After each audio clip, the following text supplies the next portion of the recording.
अस्सलाम वालेकुम दोस्तों। तो मैं मुसव्विर अब्बास, मेरे यूट्यूब चैनल का नाम मुसव्विर पंजाबी।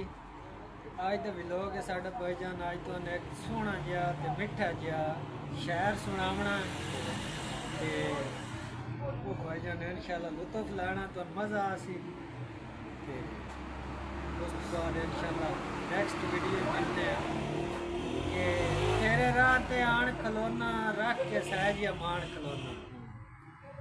तेरे राह ते आन खलोना रख के सहजिया मान खलोना। गल मेरी महसूस न करना, अज मैनू मायूस न करना। कि तेरे एक दीदार दी खातिर बेलिया तेरे प्यार दी खातिर। तेरे एक दीदार दी खातिर बेलिया तेरे प्यार दी खातिर। हत्थां दे विच कासा चाया मंगते आला वेस बनाया है। दर दर ते झिणकींदा वत्या पत्थरां नाल चुटींदा वत्या। और जिस दिन दा मैं डिठा तैनू, जिस दिन दा मैं डिठा तैनू, रब जाने की हो गया मैनू।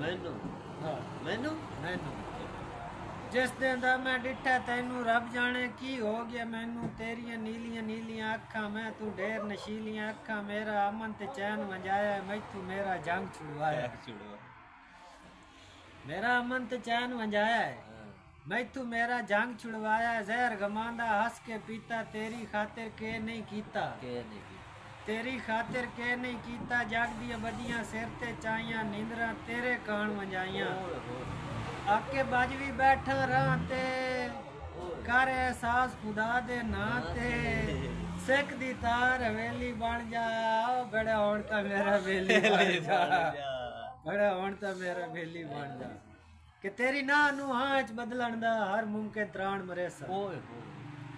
तेरी नां नू हां च बदलन दा हर मुमकिन त्राण मरे सा।